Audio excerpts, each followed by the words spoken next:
Hello everyone and welcome back to TowerGate. It is TowerGate day number 648. 648. Monday, December the 31st, 2018. Wow. Last day of the year. 2018 is gone. So let me be the first, hopefully, to say Happy New Year to all of you.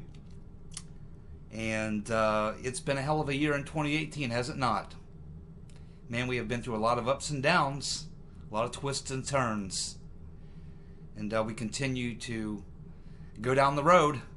We don't really know what's coming ahead, but we do know that 2019 is going to be a volatile and very interesting year. And I know what my New Year's resolution is. I resolve to bring the criminals to justice. And that's why I'll continue to do these videos until that happens and possibly go beyond that with whatever happens next. But that's the primary reason I do these videos, is to follow the Spygate story, which there's not a lot going on right now. There hasn't been for a couple of weeks now. Things are pretty slow. But I expect things will pick up after the first of the year. So we'll just continue to follow the story, and any day that there's some new details or information comes out, we'll cover it. You'll find it all on my timeline as well. But anyway, I hope it's a good New Year for everybody, for all of you out there. If you're going to go out and celebrate on New Year's Eve, as my dad used to always tell me, be good, and if you can't be good, be careful. Alrighty, so let's do this last video of 2018 and see what we've got here. Okay, well, it looks like Trump may be changing course in Syria, having to do with the pullout. So what's going on here? Well, basically what's going on here is that Lindsey Graham got on the phone and called General Dunford, one of the Joint Chiefs of Staff, to get the other chiefs together and to have a meeting with Trump and to essentially put the pinch on him, put the squeeze on him, and try to implore him not to pull out the troops. So I think we don't know exactly what went down in that meeting, but we do know that Lindsey Graham gave a press conference and basically said he had a meeting with Trump, and Dunford was there, and I guess the other chiefs were there, and they have, I guess, persuaded Trump to modify his pullout plan. Now, I don't see this as Trump doing a flip-flop or anything. I just see, again, pressure being brought by the usual suspects because they have other interest, and their interests are their own. Trump made the right call, and I think he's probably being told, hey, you better be careful. You don't want to do what Obama did and have ISIS come back or whatever. Now, obviously, Trump's worked out a plan with the Arabs, specifically the Saudis and the UAE, and also with Turkey. And also, I assume he'll be talking to Putin about this as well. They can handle the last little 1% of territory that is held. But Lindsey Graham says that they're worried that Al-Qaeda will come back and take back Raqqa, and that it's been completely demolished, and that it needs to be a rebuilding effort. And this is what everyone is so opposed to, that we do these nation-building exercises. This is exactly what we're opposed to. I'm pretty sure Trump's opposed to it. Now, I expect that Trump may modify his position just a little bit. My guess is what he's going to say, and it's just purely speculation, is he's going to say, okay, you're telling me that they're almost completely wiped out, but not quite. And I think what Trump's going to say is, okay, then give me a plan for how you're going to completely wipe them out. Finish them off. You need to feel like they're completely finished off. Give me a plan. They only hold 1% of the territory now. They're 99% gone. What do you need to get that last 1% gone? Give me your plan. Put it on paper. And if I like it, I'll approve it. But it's got to happen fast. We are not going to be hanging around in Syria. Okay? We're getting out. So give me a plan that gets that satisfies you, that gets us out of there, and I mean quickly. And I think that that's probably what Trump's going to tell them. He's not going to stick around there. He's not going to get himself involved in the nation building. He is going to get out, but I expect that he will give the chiefs, just like Mattis. He told Mattis when Mattis first came in, he said, I want you to give me a plan to get out of Syria and a plan to get out of Afghanistan. He did neither. So my guess is that Trump's probably, he's a negotiator, he's a deal maker. He's probably saying, okay, yeah, go ahead and give me a plan, but it better be a good one. It better get the job done, and if it doesn't, we're getting out. So it's just, again, I think Lindsey Graham, working behind the scenes, called General Dunford and put the squeeze play on Trump. But Trump's a strong character, and he knows what he wants. He knows what the American people want. He knows what the right call is, and I'm sure he'll make it. So I expect that, again, I expect that it'll be over very shortly. Whatever they're going to do, they're going to have to do it very quickly. And regardless of whether it succeeds or not, we're getting out of there. I don't think we'll be in Syria very much longer. A few weeks maybe a month or two, but I don't think it's going to go on much longer. Trump is going to get us out of there. That's my feelings. Well, it looks like Adam Schiff's lover, his gay lover of many years, is back in the news. If you remember, back in February, his gay lover came out. And I think Adam Schiff is actually married, but he's apparently had a gay lover for many years and apparently has other gay lovers as well, which is part of the problem his gay lover has, is that Schiff obviously has other gay lovers behind his back, but he's saying that Schiff abuses him, but he loves him. Adam Schiff's gay lover loves Schiff, but despite the fact that Schiff abuses him badly, including, well, I'm not going to go into all the details, but it's very nasty stuff. It's horrible shit, man. To hear how he describes Schiff and what Schiff does to him, such as pawns him off on other homosexuals. So apparently Adam Schiff says, "Hey, you want to have fun with my gay lover? Hey, there you go," or whatever. Apparently abuses him verbally, emotionally, and all sorts of things. So now he's back in the news. I don't know what the deal is here, but it's all very sick. And, I really didn't even know that Schiff was gay, because I think he is married until last year. I think it was almost about a year ago, February, March of 2018, when this first came out. But now this guy is back, and he's back making more claims about how Adam Schiff abuses him. So there you go there. Elizabeth Warren is running for president, even though she said she's not. She is setting up a campaign headquarters in Boston. She has changed her Facebook page, and she's getting ready to lay the groundwork for a presidential run, just like we all knew that she would. We knew she was lying. And believe it or not, the bagman for the Clintons, Terry McAuliffe, is now saying he's also considering throwing his hat in the ring. Man, that's one corrupt dude. That is one very, very corrupt dude. I got to tell you right now. Despicable character, by the way. And Trump's been on a tweet storm. My favorite tweet of the day from Sunday was, he tweets out, "President and Mrs. Obama built has a 10-foot wall around their D.C. mansion. I agree. Totally necessary for their safety and security. The U.S. needs the same thing, a slightly larger version." And, of course, there's a pic of this new mansion that the Obamas just bought, and they are constructing about a 10-foot wall all around the perimeter. Of course, we know that the Clintons have not just a wall, but iron gating and armed security. We know that Nancy Pelosi also has a wall around her compound, as well as armed security. These people are such hypocrites. Joe Donnelly is the latest Democrat to warn that the Democrats are moving too far to the left. Too far to the left, obviously. And, of course, last night I saw a couple comments about my video getting cut off. Yeah, my video editor doesn't get right down to the last second. It kind of gets down within like 2 or 3 seconds. And sometimes you'll get literally the last 1 or 2 seconds chopped off a video. Yesterday's video was chopped off like 1 or 2 seconds, but it was over. That was the last thing I had to say. Was that crazy moonbeam Governor Jerry Brown has made a second comment about how the Democrats have gone too far to the left, and that was basically the last statement. I think the only thing I had said after that was "see you tomorrow" or whatever. So that was the end of the video. But yeah, so here's Joe Donnelly, another Democrat, saying the same thing. So it's becoming obvious to a lot of Democrats that they are watching just like Claire McCaskill. And look where these people are coming out of. Donnelly is out of Indiana. McCaskill out of Missouri. These are states that the Democrats have to win, and this is why they lost to Trump. Trump won Michigan, he won Wisconsin, he won Pennsylvania, because I think a lot of it had to do with the rotten Reverend Clinton, but and she's very unpopular, but also because of just the leftist swing of the Democratic Party.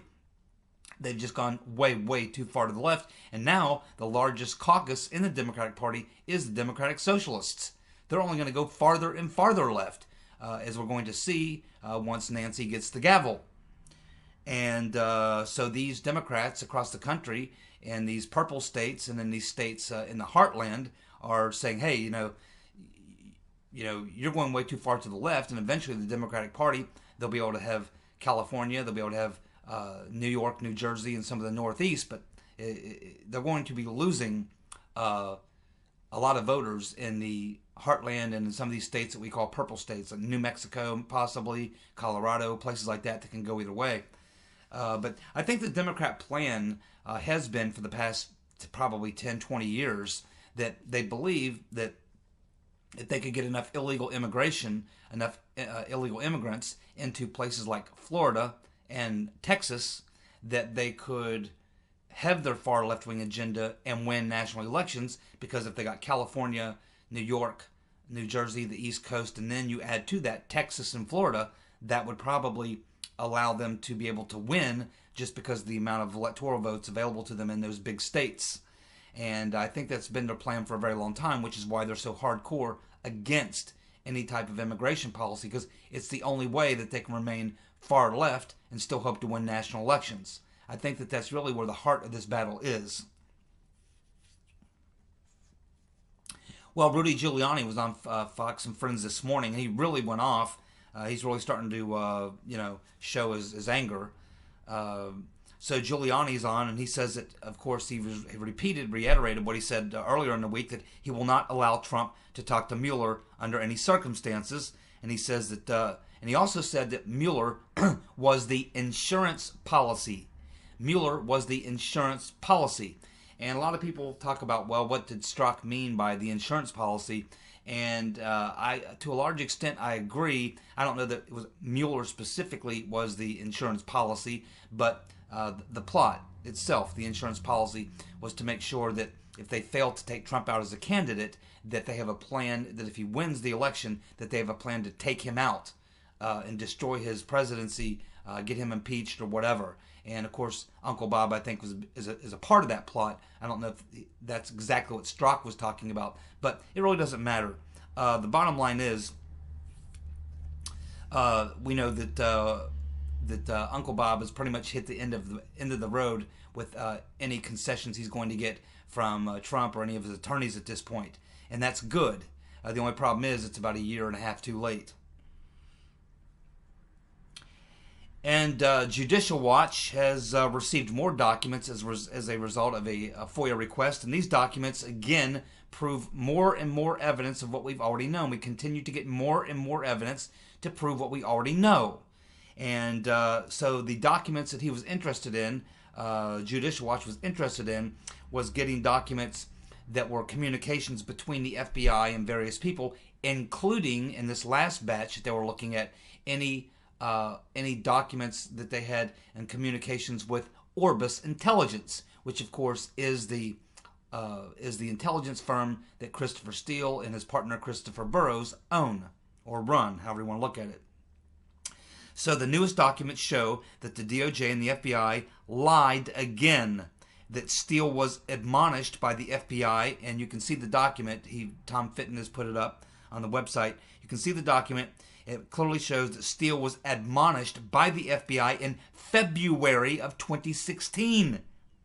That's long before the FBI even admitted that Steele was even working for Confusion GPS. We've been told that Steele wasn't working for Confusion GPS until July of 2016. But here they're admonishing him.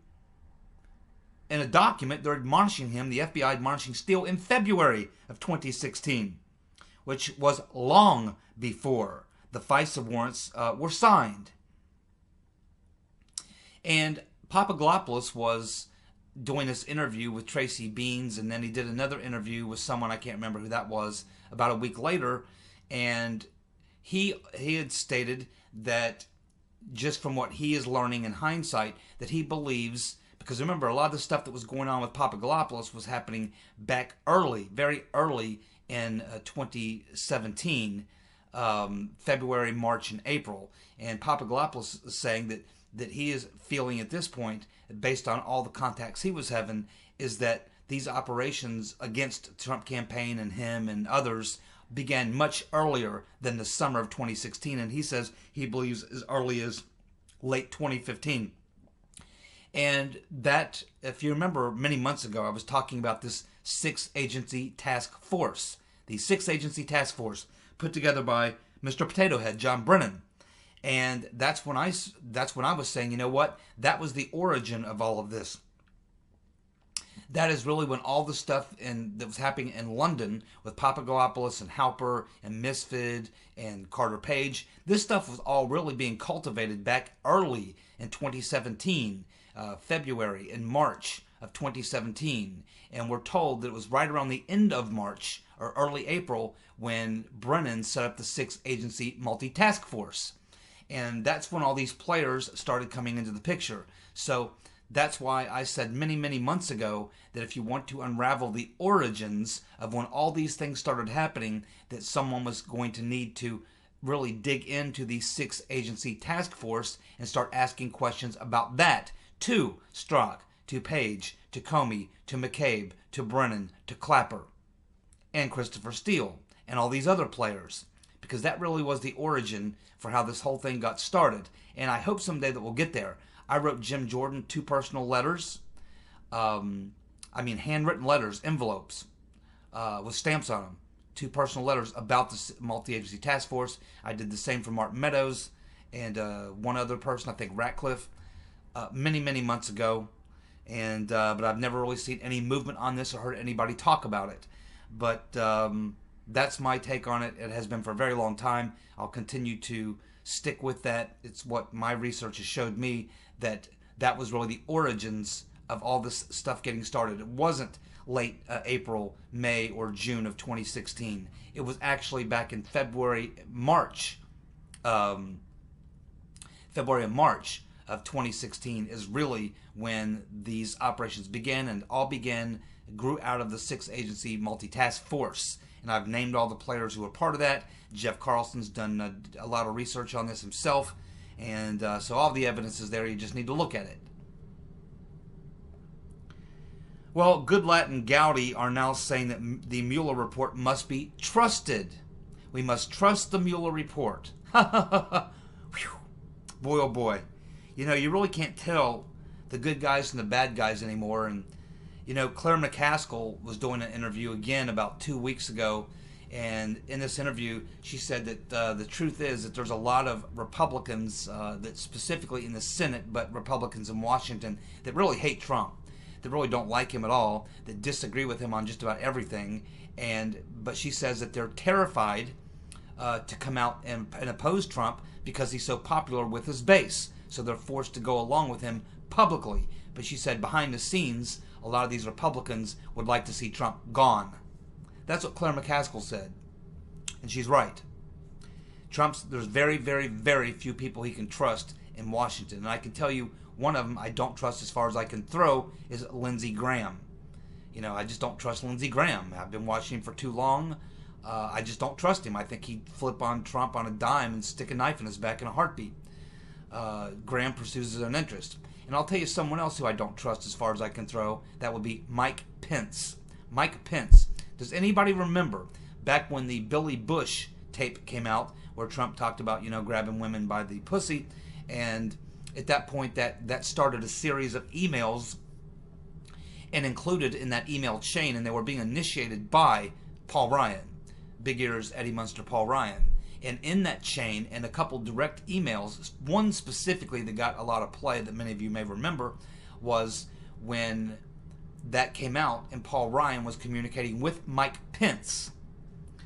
And basically they were plotting, hoping to take that story and use it to force Trump to get out of the race, in which case Paul Ryan was positioning himself to step in and take over for Trump and they were trying to figure out a way to get that done, and Mike Pence was involved in all of it.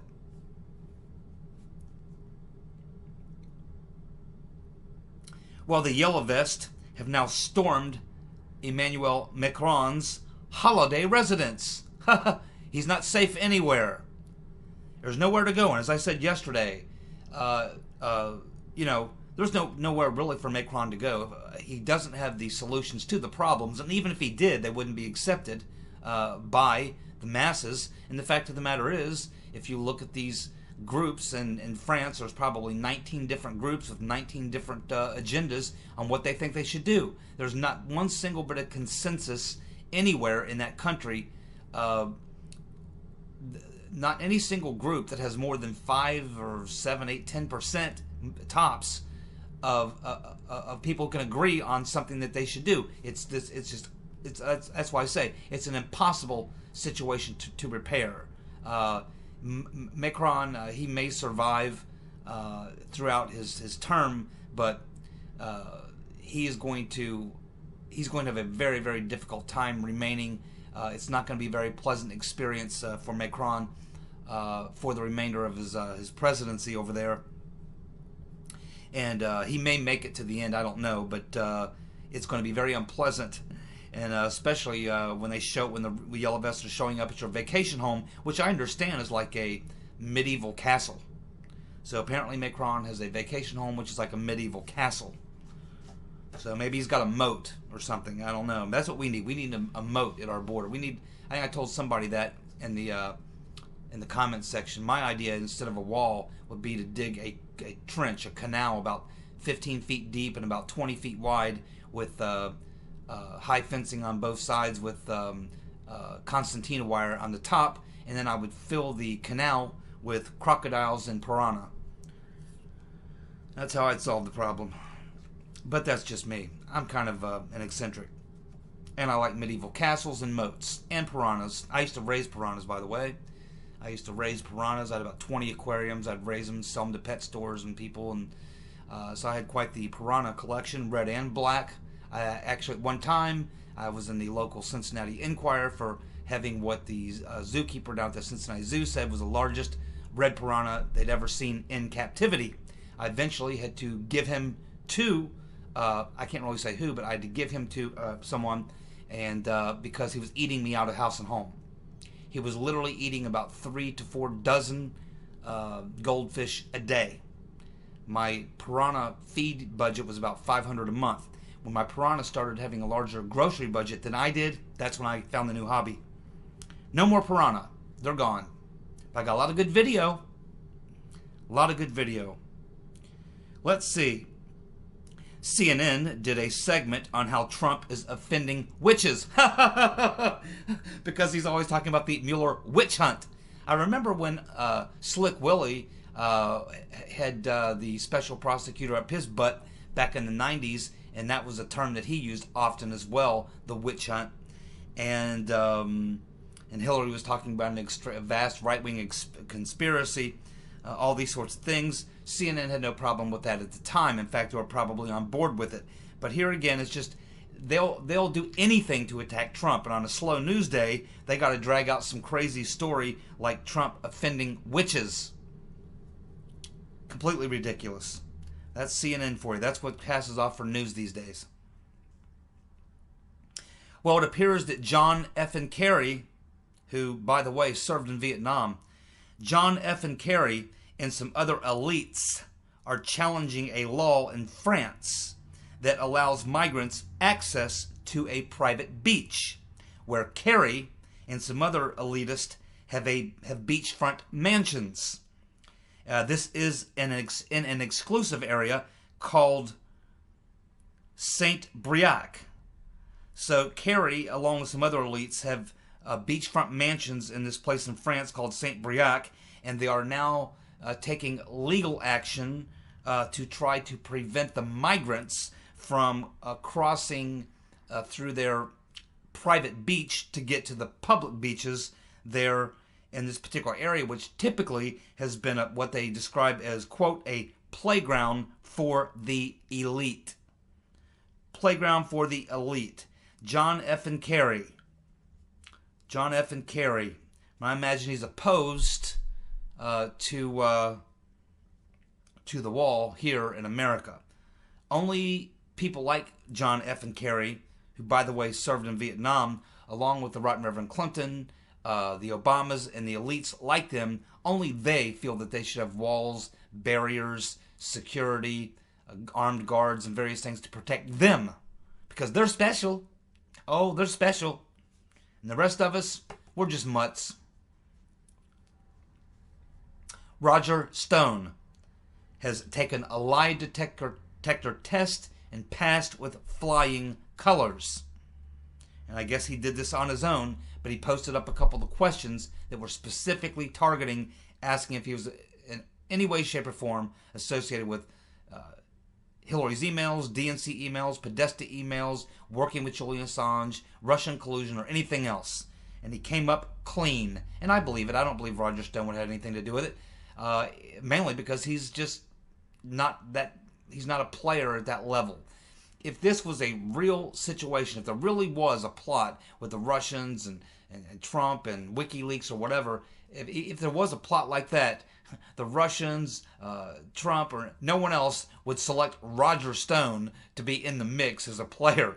I mean, that's the last guy in the world that you would want to get involved in some sort of an operation like that. He's not a guy who's known for keeping things quiet. Roger Stone's a self-promoter and kind of a gadfly, and I basically like Stone. I mean, I have no problem with Stone, but he's the last guy in the world you would bring into a secret plot, right? Okay, still continuing to look at the mystery envelopes at the Bush funeral as more and more video becomes available. And now I am almost 100% convinced that the little bald Secret Service agent guy did not pass a note or something to W. Now there is a video that shows W, and he's writing at some point during the funeral. He's writing something, some note. He's writing a note. And then if you actually go look at another video where the guy does a real slow freeze frame with about 20 different freeze frames, you can see where Bush has his hand over his heart.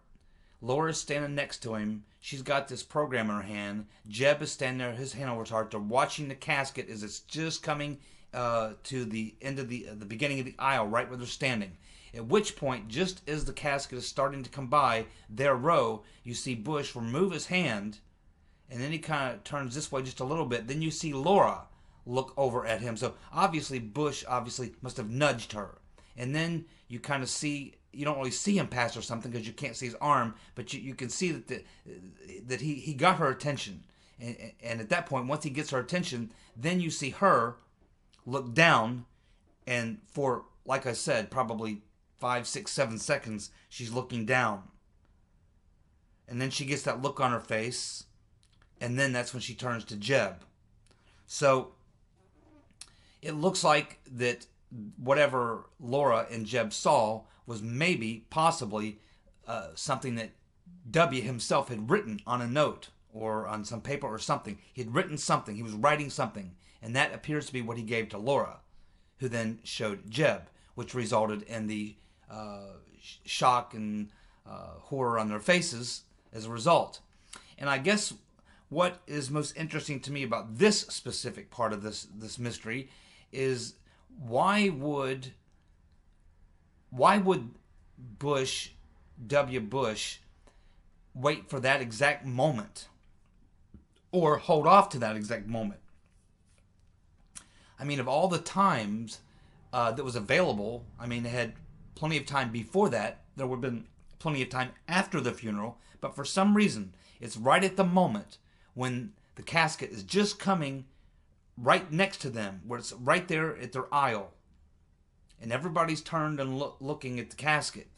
It's at that moment that W chooses to get Barbara's attention, or what's her name, get her attention, his wife's attention, and show her that, at which point, Laura Bush. So George gets Laura's attention at that very moment when the casket is coming right by them.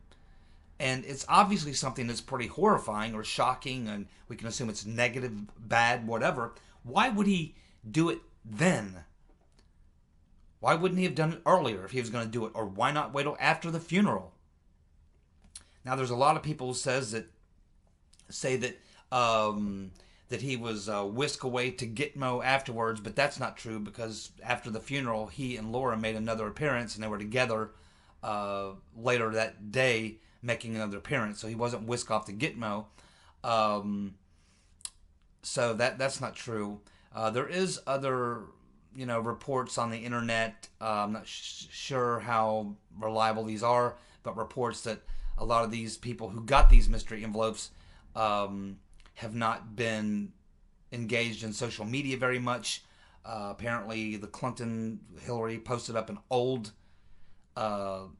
pic from years ago, as the Obamas did. The rest of them seem to have gone pretty quiet. They're not tweeting. They're not doing a whole lot on social media. So a lot of people think there could be some connection there. That is always possible. I don't know. And, of course, we have another thing that's been going on. I've been hearing about it for weeks and weeks and weeks. I just don't pay much attention to it. But it has to do with piggybacking on this story that back in the spring of earlier this year, that apparently Trump signed some executive order to allow military tribunals, and they're reinforcing Gitmo and all these sorts of things. This has all been going on around the internet for at least a year. Certainly, Q, I think, is a lot of this information is people who follow Q really are talking a lot about the military tribunals, Gitmo being closed, or Gitmo being ready to receive some more people, or what have you. So, and there's, I guess it all culminates into this sort of prediction that on January 1st, this executive order goes into place, and that supposedly there's a lot of people who follow Q. I'm not sure if it's all, but a lot of people follow Q, or a lot of people that follow this line of reasoning or this theory that believe on January 1st, which will be tomorrow, January 1st, that all these thousands and thousands of sealed indictments are going to be served on these criminal elitists. They're all going to be hauled away to Gitmo and held for military tribunals. That is what a lot of people are, I guess, hoping for, believing in, or think is going to happen. Certainly, anything can happen. Anything is possible. Certainly, as most of you know, I probably wouldn't, if I were a betting man, I would say there was about a 0.000000001 chance of that happening. I don't believe that's going to happen at all. Although if it happens, I'll be very happy. I'll be celebrating right along with all of you. And I'll say, hey, I guess Q was right, or I guess people who said that were right. But I'm about 99.99999% sure that January 1st there's not going to be tens of thousands of sealed indictments on the criminal elitists. They're going to be taken to Gitmo. They're going to be military tribunals. I just don't, none of that makes any sense to me at all when I think through it. Especially because if there was going to be military tribunals, that would probably, and all this sort of stuff, that would send the country into complete chaos. There would have to be martial law. They would understand that, and the people and the material to put in force a martial law or support some crazy thing like this, that would have to have gone in play weeks and weeks ago to prepare. And I can tell you that I have not seen anything at all, no evidence whatsoever that suggests that there's any great preparation for any type of thing like this. So I think it's largely just stuff that people like to believe or read, which is cool. If you're into that sort of thing, go ahead. It's fine. It's no harm done. It's okay to hope and wish and dream and believe in things. That's fine. I'm good with it.